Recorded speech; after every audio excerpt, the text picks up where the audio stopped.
Et yop les filles et les gars. Et oui, on change parce que la dernière fois, on m'a fait remarquer que je ne disais pas bonjour aux filles. Alors bon, faut savoir qu'il y a quand même 3% des abonnés de la chaîne qui sont des filles. Donc bonjour aux filles et aux gars. D'ailleurs, en parlant d'abonnés, les gars, n'oubliez pas de vous abonner si vous regardez les vidéos. Ça vous coûte rien et moi, ça me fait avancer dans la chaîne. Faut savoir que par exemple, sur le mois dernier, on a eu 12 000 spectateurs uniques. Et sur ces 12 000 spectateurs uniques, il n'y en a que 150 qui se sont abonnés. Pour vous donner un ordre d'idée, on est à 90% des vidéos visionnées par des gens qui ne sont pas abonnés à la chaîne. Donc c'est vraiment dommage. Si vous prenez le temps de regarder mes vidéos, mettez-moi un petit abonnement, ça me fera plaisir. Donc aujourd'hui on se retrouve pour ça. Donc disque de frein et plaquette de frein sur la E36. Je vais vous expliquer comment faire et aussi comment mettre un petit coup de propre. Donc je sais pas si je vais intégrer ça à la même vidéo, le coup de propre, ou ce sera sur une vidéo séparée. Vous le verrez dans la suite. Donc pour vous donner un ordre d'idée, j'en suis arrivé à ça. Donc les disques sont neufs. Donc j'ai monté ça hier. On voit que ça commence déjà à rouiller avec cette saloperie de flotte qui est tombée. Et puis peinture de l'étrier en noir et du bol qui est derrière également en noir. Donc je sais pas quelle couleur ils sont d'origine, je pense qu'ils étaient certainement gris. Je sais pas d'ailleurs si quelqu'un peut me dire en commentaire quelle couleur c'est d'origine. Mais bon, moi vu que la bagnole va être, est toute noire, je me disais que ça pourrait être pas mal de les peindre en noir et je suis plutôt content du résultat. Donc je voulais pas le truc kéké en rouge comme tout le monde se fait, même si ça plaît à certains tant mieux, mais moi je trouve que ça va pas dans l'esprit de la voiture. Et là en noir je trouve que le résultat est juste parfait. Donc pour commencer, ce que tu vas faire, c'est que tu vas tourner la roue de façon à avoir le plus d'accès possible sur ton étrier de frein. Donc ensuite, ce qu'il va falloir faire, c'est écarter le piston de l'étrier de frein. Donc là, tu vois qu'il est ramené par là. Attends, je vais te rapprocher un petit peu.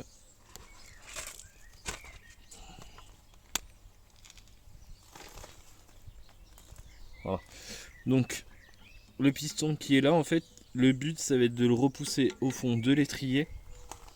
Donc sur ces BM là, sur les E36, c'est pas compliqué puisque le piston ne tourne pas.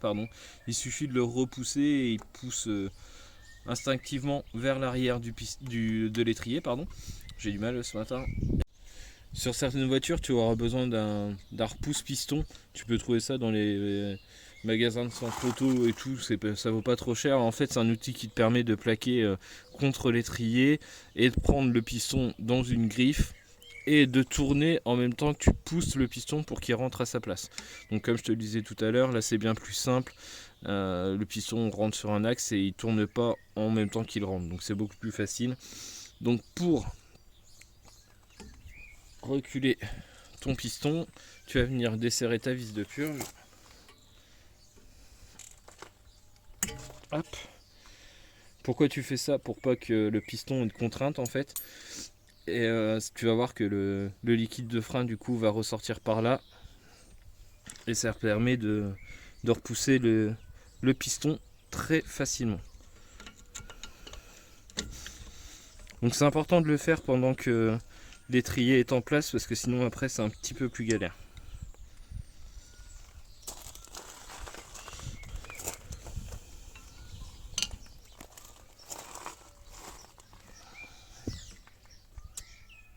Je n'avais pas assez desserré. Enfin, en fait j'ai resserré quand j'ai fait tourner ça. Hop.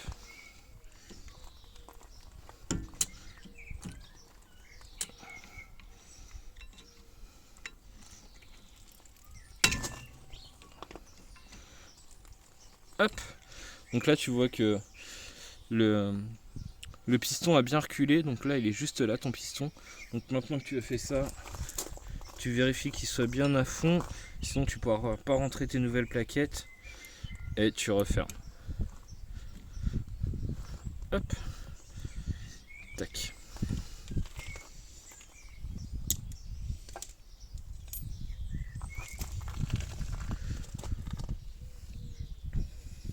Ensuite, on va enlever la petite plaque anti-vibration.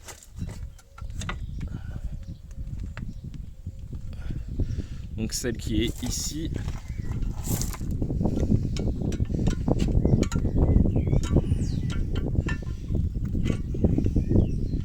Je t'avoue que je galère toujours pour enlever ces trucs là. Je sais pas s'il y a une astuce pour l'enlever sans forcer, moi j'y arrive pas en tout cas. Donc voilà, une fois que ça c'est enlevé, tu peux retourner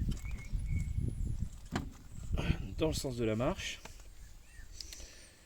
Et là, donc tu as deux choix. Soit tu enlèves la partie supérieure de l'étrier qui est ici, en enlevant les petits cabochons en plastique, enfin en caoutchouc qui sont là, tu as accès à deux vis à laine. C'est une taille à la con que tu trouveras dans aucune boîte à outils standard. Moi je ne l'ai pas cette clé là, donc ce que je vais faire c'est que je vais carrément sortir l'étrier de sur la fusée. Donc pour ça c'est bien plus simple, tu as deux écrous de 16, un là et un plus bas, et ça tout le monde a. Donc je vais te montrer comment faire avec cette méthode. Donc là on se retrouve derrière l'étrier, donc tu me vois moi, je suis devant la voiture évidemment. Donc là je t'ai mis en plan inversé, donc tu vas voir que quand je dévisse pour toi ce sera dans le mauvais sens, mais c'est juste dû au téléphone qui filme pas dans le bon sens. Toi, pour toi ce sera dans le sens normal du démontage quoi. Donc à savoir quand tu démontes c'est sens inverse les aiguilles d'une montre. J'ai été chercher un bras de levier parce que c'est serré plutôt fort. Et je peux pas mettre ma péteuse là, sinon en fait tu vas rien voir.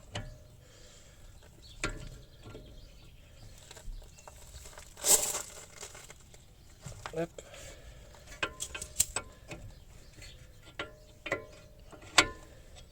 Tac, donc vis ici et l'autre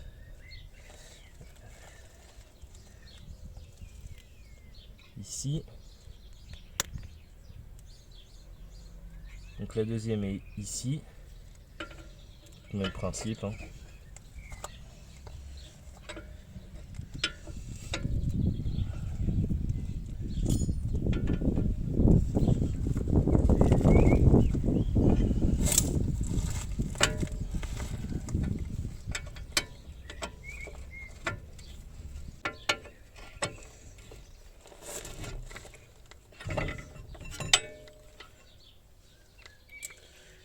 Voilà, donc une fois tes deux vis enlevées, l'étrier peut sortir. Donc ensuite, la seule chose qui empêche le disque de tomber, là, c'est tout simplement la petite vis qui est là. Donc pour rappel, ça c'est une vis de maintien qui t'aide au placement du disque.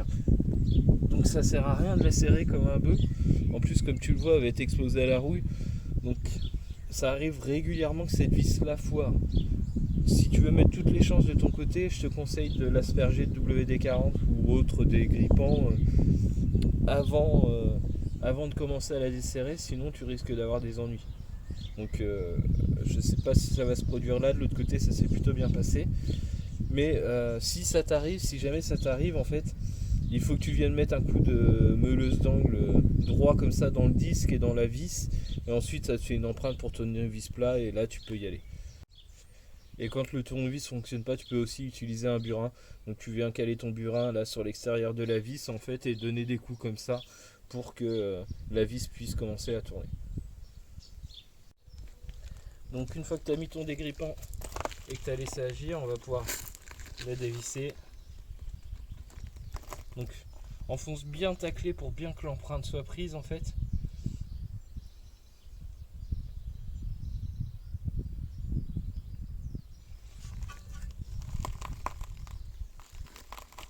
Hop, et voilà.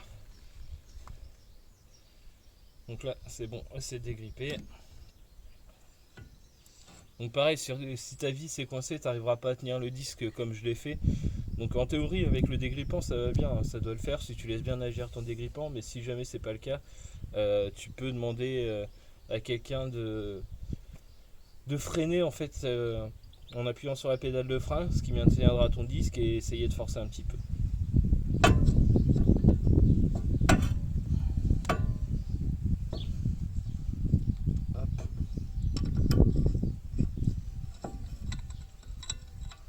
Donc selon la marque de disque, des fois il te redonne une vis comme ça, ce qui est plutôt bien, puisque en général tu la foires. Là ça va, franchement ça s'est plutôt bien passé. Donc pour la peinture des étriers de frein, moi je te conseille d'enlever l'étrier. Donc là elle était à moitié déjà démontée, puisque je suis en train de changer de disque et plaquettes, je profite de ce moment-là pour repeindre l'étrier. Donc, il va falloir que tu dévisses la durite de frein qui se trouve ici. Hop. Et ensuite, en fait, le problème que tu vas avoir, c'est que si tu tournes comme ça, ta durite ne va pas pouvoir faire de tour. Donc là, ce qu'il va falloir que tu tournes, c'est pas ici, une fois que c'est déverrouillé, mais bien l'étrier. Donc, je te conseille de soit prévoir un récipient pour récupérer le liquide de frein, si tu veux le récupérer, ou si tu veux pas le récupérer, si tu veux pas le perdre, tu peux mettre du duct tape pour éviter que ça coule. Mais moi, ce que je vais faire directement, en fait, c'est que je vais mettre un vieil étrier de frein que j'ai en rab, en fait. Ça, c'est le mieux si tu peux. Ça évite de perdre tout le liquide et de devoir refaire une purge complète du système de frein. Après, peindre sur la voiture, c'est totalement faisable, hein, mais pour moi, je préfère tout enlever.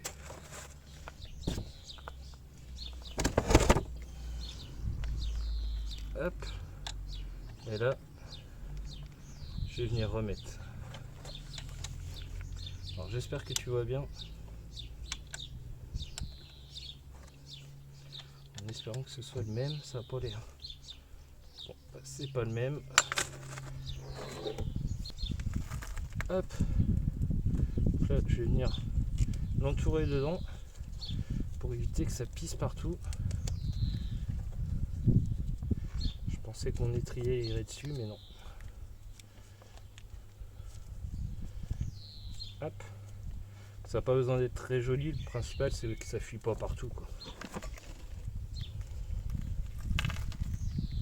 Donc ensuite, pour la peinture de l'étrier, ce que je vais faire, c'est que je vais passer un coup de brosse métallique avec une perceuse comme ça, pour venir enlever toute la rouille de surface en fait, et que ce soit à peu près propre. Donc le résultat sera pas parfait, mais toujours plus que si tu n'avais pas démonté et repeint à l'arrache par dessus. Donc je te montre le principe, et puis après je vais le faire hors caméra, ça sert à rien que je te filme ça parce que ça va être relativement long. Donc je te montre comment je fais et après je te reprends quand j'ai fini. Donc tu vas venir avec ta perceuse, en fait, tu viens frotter comme ça.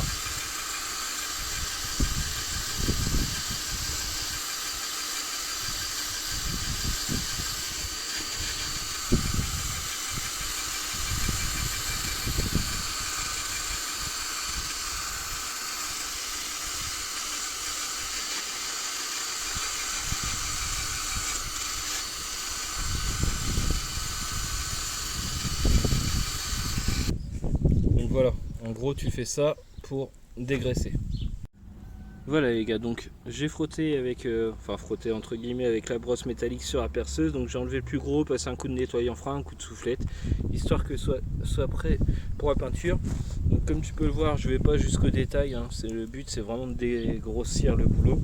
J'ai masqué les deux petits endroits là avec les bouts en caoutchouc qui cachent les vis à laine. J'ai aussi remis les vis en fait qui viennent se serrer contre la fusée, et j'ai masqué le filetage pour être sûr qu'il n'y ait pas de peinture qui rentre dedans. Et là on va pouvoir passer à la peinture. Donc j'ai utilisé de la peinture en bombe, hein, spéciale étrier de frein. Hop. Sachant que donc ce que tu vois toi quand c'est monté sur la voiture, c'est ce côté là. Donc c'est le côté où tu vas prêter plus d'attention. Et moi j'ai choisi de laisser les plaquettes de frein dedans, donc les anciennes, pour pas qu'il y ait de peinture qui aille sur le piston de l'étrier. Et je pense que c'est plus prudent.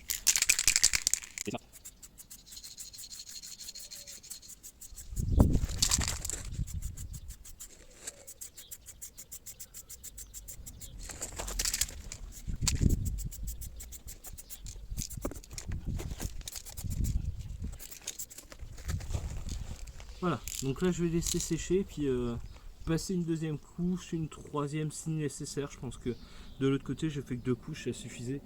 Et puis on se retrouve pour le remontage sur la voiture. Voilà, donc une fois que ta peinture est sèche, du moins au toucher, tu vas pouvoir remplacer les plaquettes. Donc moi ce que je lui ai fait là, tu vois, c'est que j'ai mis un carton pour pas que ça touche seul, parce que la peinture est sèche au toucher, mais Si tu grattes un peu, elle risque de sauter. Donc pour l'enlever, c'est pas très compliqué. Il suffit de la sortir d'ici. Tu peux t'aider d'un petit tournevis. Parce que ça peut coller, notamment avec la peinture pour le coup.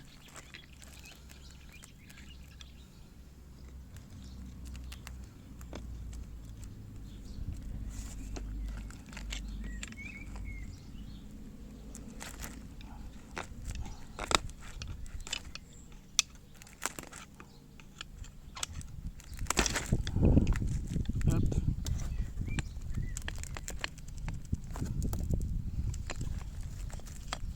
Tac.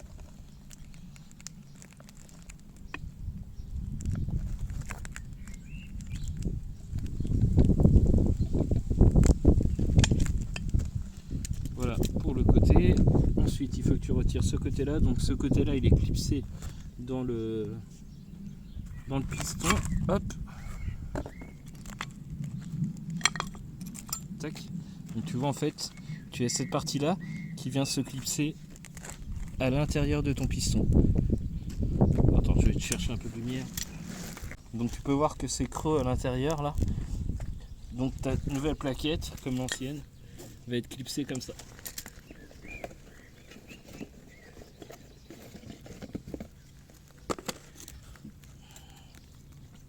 Donc nouvelle plaquette, donc tu vois que c'est exactement le même principe. Donc elle va dans ce sens là.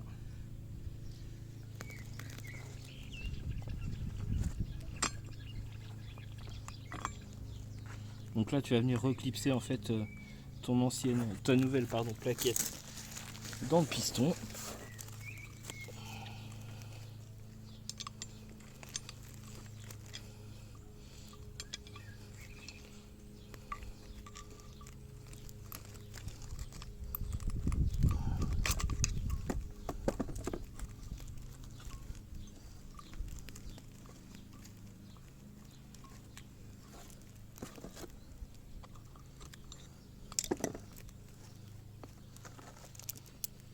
Donc si ça ne va pas rentrer du premier coup comme là, ce que tu peux faire,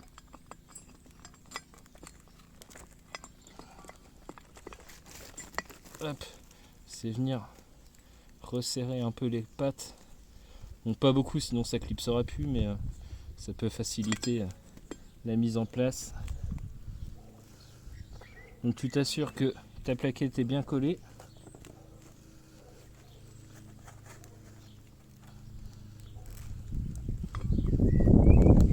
Là, elle doit rentrer facilement en fait, tu vois. Donc, là, il faut que ça rentre dans le trou qui est là. Et là, pareil de l'autre côté.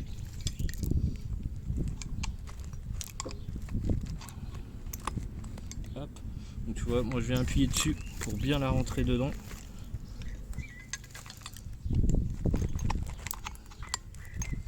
Il faut bien qu'elle soit clipsée au fond, sinon tu n'arriveras pas à mettre la deuxième. Hop. Là, les clips sont super durs.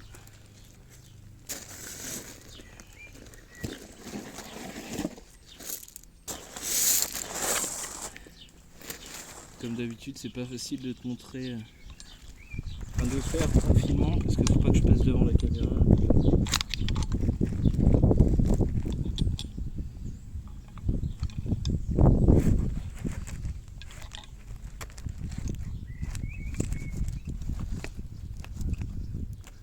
Hop, là j'ai la patte d'en dessous qui veut pas se mettre. Je vais vous montrer comment c'est fait. Donc tu vois là en fait elle vient contre le piston plutôt que d'aller dedans, c'est pour ça qu'elle veut pas rentrer en fait. Là je vais m'aider d'un petit tournevis, mais je vais pas pouvoir te montrer, peut-être dans ce sens là. Hop.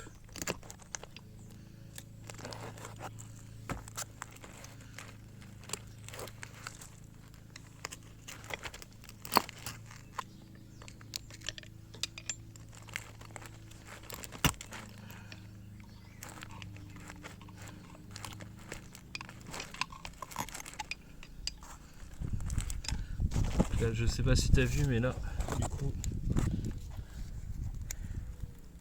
c'est bien rentré. On voit plus les lames de la plaquette, donc elle est bien collée contre le piston.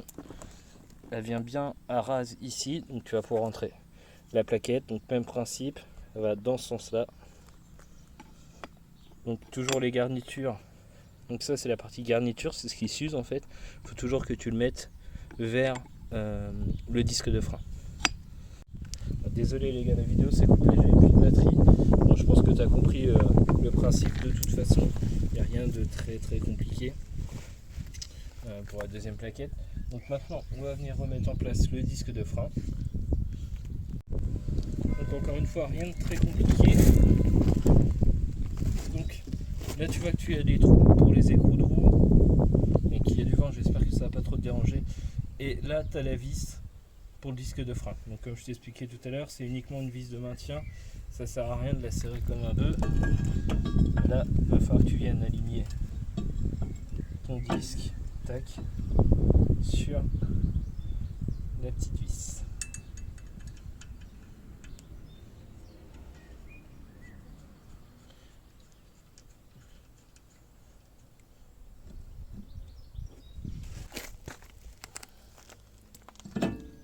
Donc maintiens ton disque pendant que tu serres pour pas que la vis ait d'effort à faire. Voilà. Et tu viens serrer au contact, ça suffit largement.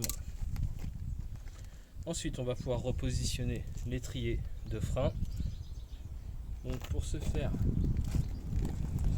non, d'abord il va falloir que tu reconnectes la durite de frein, excuse-moi. Hop. Je sais pas si tu vas voir, est-ce que tu vois où je suis? Je vais reculer un peu, je vais aller chercher de la lumière. Donc je te conseille de bien laisser sécher ta peinture, idéalement au moins une journée, parce que le liquide de frein c'est très abrasif. Donc s'il y a du liquide de frein qui coule sur ton étrier, ta peinture va sauter direct si elle est fraîche. Voilà, donc une fois que tu es serré au contact, tu vas pouvoir remettre ton étrier en place.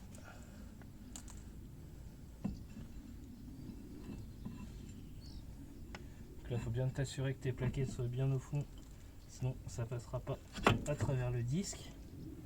Tac. Et ensuite, tu viens repositionner tes deux vis comme ça derrière. Donc ensuite, une fois que tu as serré tes deux vis, tu viens resserrer celui de la durite de frein. Hop, donc avec ta clé de 14. Et là, on va faire la purge du liquide de frein. Donc pour purger, il faut que tu enlèves le petit cabochon là. Ensuite, avec une clé de 7, tu vas venir ouvrir. Moi j'ai pas de purgeur, donc je vais pas pouvoir le faire tout seul. Je vais demander de l'aide. Donc là, tu ouvres la vis, hop, et tu vas demander à quelqu'un d'appuyer sur la pédale de frein. Vas-y, appuie.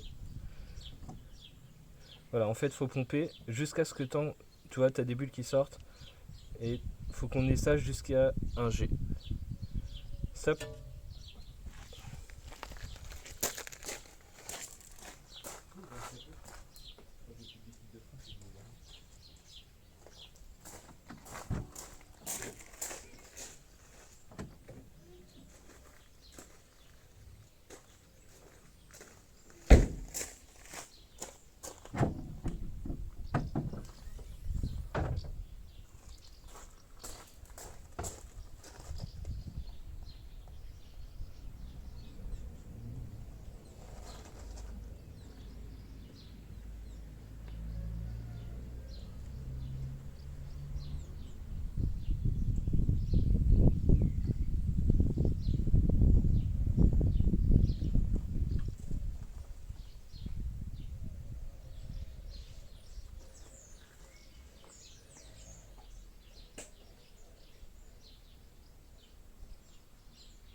j'avais pas coupé. Donc, pour faire la purge, il faut que tu t'assures que le niveau soit au max ou du moins au-dessus du mini. Faut que tu enlèves ça pour faire ton niveau, sinon en fait moi j'ai eu le piège, ça vient remplir et du coup tu es en dessous d'une mini et tu peux pas purger. Donc une fois que tu as fait ton niveau, tu vas à la vis de purge. Donc tu commandes toujours par celui qui est le plus éloigné. Si tu as les deux à faire comme moi, gauche et droite, tu commences par celui de droite parce qu'il est plus éloigné du maximum. Donc pour la purge, tu mets ta petite clé comme ça. Là je vais le tourner parce que sinon ça va envoyer sur la caméra. Hop. Vas-y pompe. Tu demandes à quelqu'un de pomper. Et tu ouvres. Tu vois, tu as de l'air qui sort. Je sais pas si tu vas voir grand chose. Tu vois, ça doit être un jet permanent en fait. Dès que le jet est permanent, hop, tu coupes. Donc moi je fais un peu plus pour éliminer le vieux liquide de frein. Tu vois que la couleur est pas terrible. Donc là ça commence à être mieux. Voilà. Donc là on est bon. Hop, stop. Et voilà. Là la purge est finie. Voilà les gars. Donc une fois que vous êtes assuré que la purge était faite, vous venez refaire un dernier niveau de liquide de frein. Je vous conseille d'asperger de nettoyant frein pour nettoyer tout ça parce que le liquide de frein est très corrosif, donc ça peut abîmer les peintures et les plastiques. J'espère que la vidéo t'a plu. Si c'est le cas, n'oublie pas de lâcher un petit like, un petit commentaire et puis surtout t'abonner. Allez, je te dis à bientôt pour une nouvelle vidéo. Ciao.